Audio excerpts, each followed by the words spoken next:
Ahoj, vítám vás opět na kanále Make Pro. Dnes tu pro vás máme další díl naší Prusa Slicer Akademie. V dnešním díle si řekneme, jaké modifikace nám umožňuje Prusa Slicer pro dané objekty.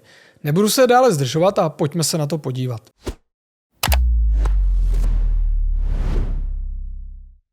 Máme otevřený Prusa Slicer, vložíme si zde například tady držák postele. To byl jeden z dílů, který se rozbil na posteli, takže jsme si ho modelovali a tiskli.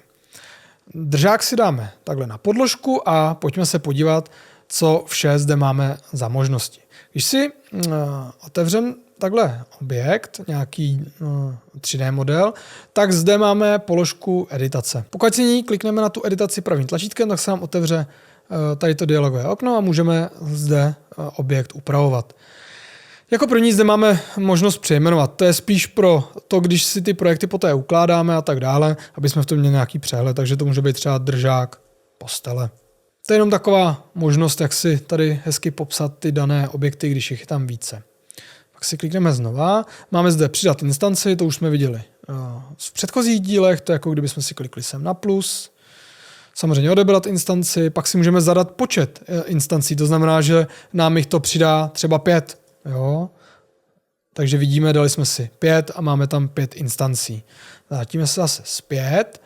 A nebo máme také možnost vyplnit tiskovou podložku instancemi. Jo? A vidíme, na tu tiskovou podložku se nám krásně rozložilo, kolik se nám jich tam vejde. Slicer si to spočítal, rozložil a máme připraveno k tisku. Když půjdeme dále, to jsou takové základní věci. Máme zde tisknout objekt, to je stejné jako to otíčko, když si to tisknout objekt vypneme, tak by nám to ten objekt netisklo, ani nemůžeme dát slice, protože tam nemáme žádný jiný. A také vidíme, že i to očičko. Takže to je to stejné, jako když si kliknu pravým tlačítkem tady na to očičko. Pak se zde můžu převádět z různých jednotek, to nebudeme řešit. Další možnost je znovu načíst z disku. Tohle funguje pouze u objektu, který je samostatný, to znamená, že není na více dílů a funguje to tak, že pokud na disku přepíšeme ten původní, tak on z té cesty, kde jsme si načetli tento objekt, načte ten objekt znovu a tady nám ho updateuje. Takže kdybychom si teď udělali třeba verzi 3, která by se jmenovala stejně, přepsala by nám ten starý soubor, tak si klikneme na znovu načíst z disku a krásně by se nám tam propsal nový objekt, nová verze. V čem je tohle výhodné, že občas třeba můžeme mít otevřený slicer, prototypujeme si, máme tady třeba všechny možné nastavení a nechceme otvírat nový projekt, nechceme to mazat, protože tady můžeme mít nějaké jiné možnosti, které si za chvíli ukážeme a takhle se nám to krásně vymění a zůstanou tam aplikované všechny ty naše nastavení. Pak si můžeme dát nahradit STL souborem, to znamená, kdybych kliknul nahradit STL souborem, tak si tady vyberu třeba držák volantu, dám otevřít a prostě ten objekt se nám nahradí. Dáme si zpět. To je výhodné, třeba když máme hodně instancí, můžeme si pro ten daný objekt dát změnit a ono se nám tam zůstane ten počet instancí, akorát tam bude nový objekt. Půjdeme dále. Samozřejmě můžeme i exportovat ten objekt. To je třeba šikovné v tom, když bychom si to tady nařezali, tak si můžeme to nařezanou položku exportovat. Pak zde máme změnit velikost tiskového objemu, na to, když si klikneme, tak se nám to zvětší krásně přes celou podložku, kolik se nám tam vejde. Takže vždycky to vybere tu stranu, která se tam vejde nejvíc a podle toho to nascaluje. Pak si můžeme dát zjednodušit model. To moc nedoporučuji, ale můžeme. Když máme třeba pomalejší počítač, na tom modelu nám tolik nezáleží, tak si můžeme dát zjednodušit. Tady si můžeme nastavit, jakým způsobem se nám zjednoduší. Když dáme použít, tak pak uvidíme, že se některé ty složité věci zhorší. Jo, takže tady, když si dáme zpět, tak vidíte, jak je to krásně kulaté a potom zjednodušení nebylo. Jo? Takže to bych úplně nedoporučoval, jasno, popravdě asi nikdy nevyužil, ale třeba někoho z vás to někdy napadne a bude to k něčemu potřebovat.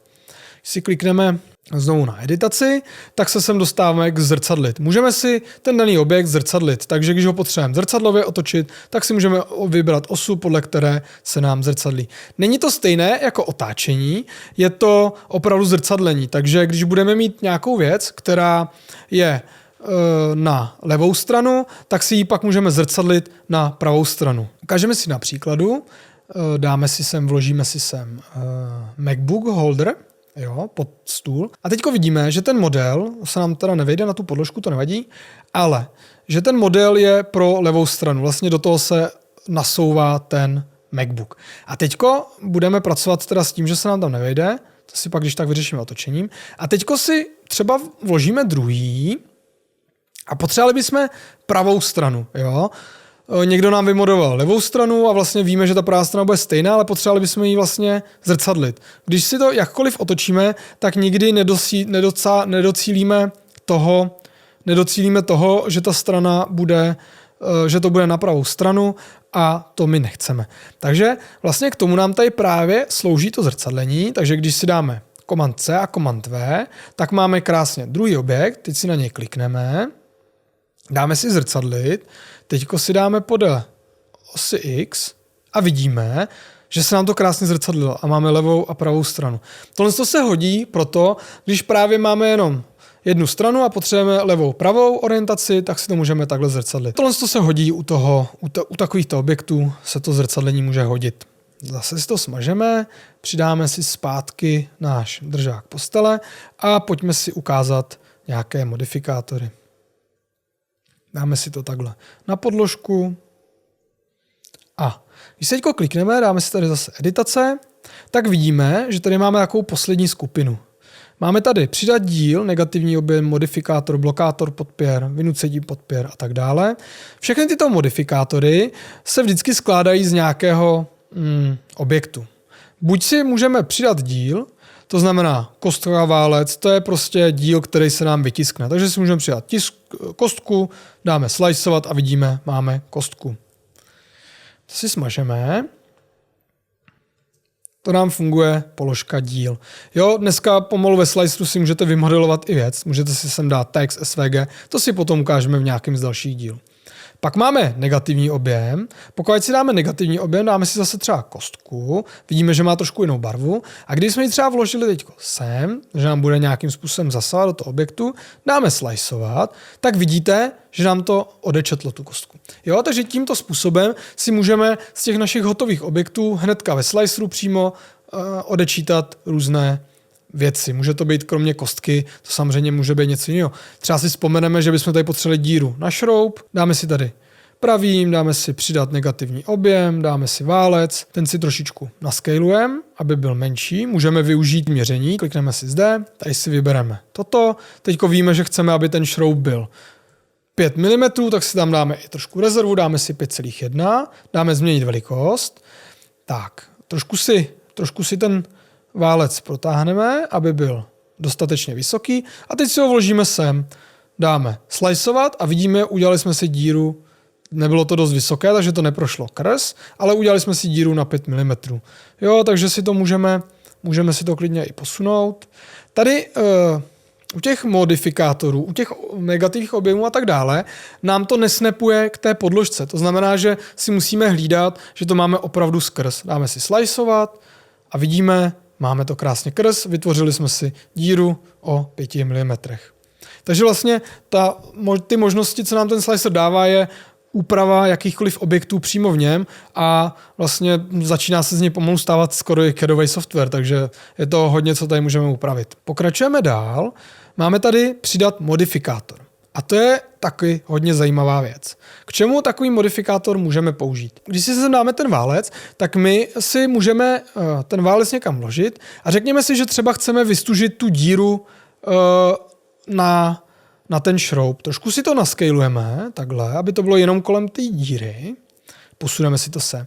A řekněme si, potřebujeme, aby ta díra byla pevná, takže tam chceme zvýšit počet perimetrů a třeba jakou máme v tom místě tiskovou výplň. Jo? Tady si to protáhneme, aby nám to zase došáhlo až dolů. Dáme si to takhle dolů. A teď, když tady máme ten modifikátor, tak ho tady máme vložený. Jo? Tady si můžeme kliknout teď pravým a dáme si třeba výplň.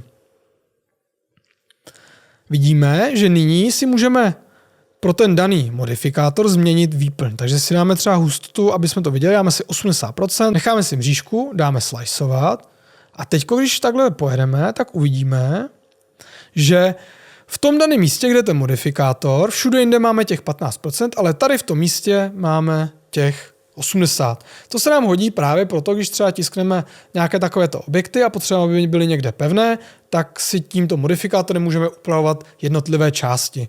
To stejné můžeme udělat, pokud to smažeme. To stejné můžeme udělat pro perimetry. Můžeme si tam dát vrstvy a perimetry a můžeme si dát, že v tom daném místě bude 5 perimetrů. A samozřejmě to můžeme i kombinovat, takže pro ten válec můžeme mít obojí. Můžeme mít výplň i vrstvy a perimetry. Jo? A nyní vidíte, máme tady obojí. A když si teď dáme sliceovat, tak vidíme, my jsme těch perimetrů dali tolik, že se nám tam žádná výplň neudělala, ale kdybychom ji měli mít, tak bychom tam měli i tu výplň. Jo? Potom, až se dostaneme zde do expertního režimu, tak uvidíte, že zde máme přidat nastavení a máme zde mnoho dalších nastavení, ale tím se teď nebudeme zdržovat.